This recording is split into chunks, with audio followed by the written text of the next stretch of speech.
പക്ഷെ പ്രേംകുമാർ നിയമപരമായ കാര്യങ്ങൾ നടക്കട്ടെ എന്ന് വിചാരിക്കാം. പൊളിറ്റിക്കലി രാഷ്ട്രീയമായി ഇക്കാര്യത്തിൽ CPM-ന് പൊതുസമൂഹത്തോട് വിശദീകരിക്കേണ്ടതായ കാര്യങ്ങളില്ലേ? CPM കേരളത്തിലെ വലിയ മതനിരപേക്ഷ പാർട്ടിയാണ്.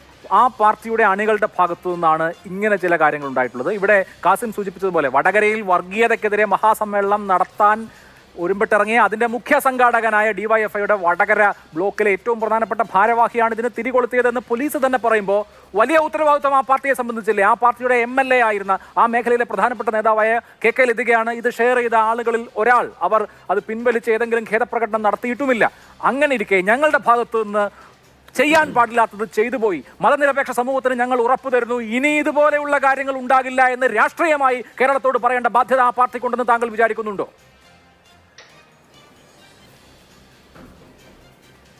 തീർച്ചയായിട്ടും അത് അങ്ങനെ തന്നെ പറയും എന്നും പറഞ്ഞിട്ടുണ്ട് എന്നും വിശ്വസിക്കുന്ന ഒരാളാണ് ഞാൻ. ഇതേ വിഷയവുമായി ബന്ധപ്പെട്ട് ഒരു 3 ആഴ്ച മുമ്പ് റിപ്പോർട്ടർ TV-യിൽ നികേഷ് കുമാർ നയിച്ച ചർച്ചയിൽ അന്ന് CPM-ന്റെ ഔദ്യോഗിക പ്രതിനിധിയായിട്ട് ശൈലജ ടീച്ചറുടെ ഇലക്ഷൻ ക്യാമ്പയിനിലൊക്കെ ലീഡ് ചെയ്തിരുന്ന സഖാവ് KT കുഞ്ഞിക്കണ്ണൻ വളരെ കൃത്യമായിട്ട് പറഞ്ഞിട്ടുണ്ടായിരുന്നു. അതായത് ഈ കാർഡ് ശരിയല്ല എന്ന് പറയാനാണെങ്കിൽ പോലും KK ലതിക ടീച്ചർ അത് പ്രചരിപ്പിച്ചത് നിയമപരമായി തെറ്റാണ്. ഒരു കാരണവശാലും പാർട്ടി അതിനെ അംഗീകരിക്കുന്നില്ല എന്നുള്ളത്. ഒരു കാരണവശാലും കോൺഗ്രസിനോ CPM-നോ മുസ്ലിം ലീഗിനോ പോലും അംഗീകരിക്കാൻ പറ്റുന്ന കാര്യമല്ല അത്.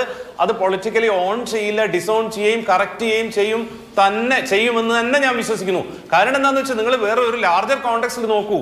അതായത് വടകരയിൽ നിന്ന് ജയിച്ച ഷാഫി ആയിരുന്നാലും ചേലക്കരയിൽ നിന്ന് ജയിച്ച സഖാവ് രാധാകൃഷ്ണൻ ആയിരുന്നാലും പൊന്നാനിയിൽ ജയിച്ച സമദാനി ആയിരുന്നാലും ഇവർ 3 പേരും ഇന്ത്യ മുന്നണിയുടെ ഭാഗമായിട്ട് പാർലമെന്റിൽ ഒന്നിച്ചിരുന്ന് വർഗീയ പ്രചരണങ്ങൾക്കെതിരെ 100-ലധികം ഹെയ്റ്റ് സ്പീച്ചാണ് മോദി ഈ ഇലക്ഷൻ ക്യാമ്പയിൻ സമയത്ത് നടത്തിയതെന്ന് ഇപ്പോൾ കണക്ക് വന്നിരിക്കുന്നു. മുസ്ലിങ്ങൾക്കെതിരെ ഇതിനെതിരെ ഒന്നിച്ച് സംസാരിക്കുന്ന ആളുകളാണ്. പൊളിറ്റിക്കലി അത്തരം ഒരു ഐക്യമുള്ള സമയത്താണ് നമ്മൾ സംസാരിക്കുന്നത്.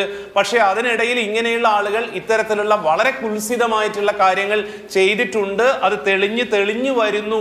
ആ തെളിഞ്ഞു വരുന്ന സമയത്ത് ചെയ്യാനുള്ള കാര്യം പോലീസിന് പൂർണ്ണമായ സ്വാതന്ത്ര്യം കൊടുക്കുകയും പോലീസിനെ കംപ്ലീറ്റ് എംപവർ ചെയ്യുകയും ചെയ്തിട്ട് ഇതിന്റെ റൂട്ട് വരെ അടിവേര് വരെ കണ്ടെത്തിയിട്ട് ഇതിൽ ഇൻവോൾവ് ആയ ആളുകളെ മുഴുവൻ നിയമത്തിന്റെ മുന്നിൽ കൊണ്ടുവരിക.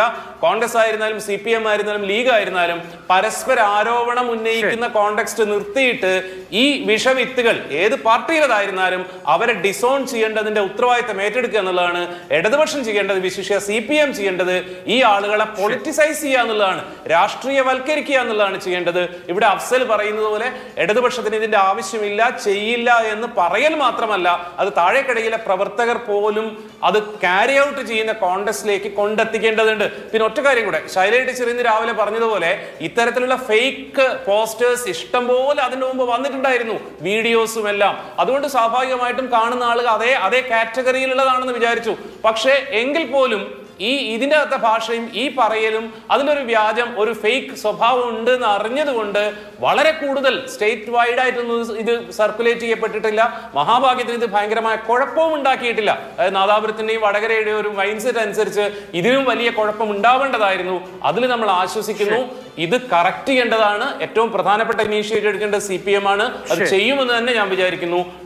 ലീഗിനും കോൺഗ്രസിനും അതിനുള്ള ഉത്തരവാദിത്വമുണ്ട്. അത്തരം ഒരു ചർച്ചയിലേക്ക് ഇത് പോകട്ടെ എന്നാണ് എനിക്ക് പറയാനുള്ളത്.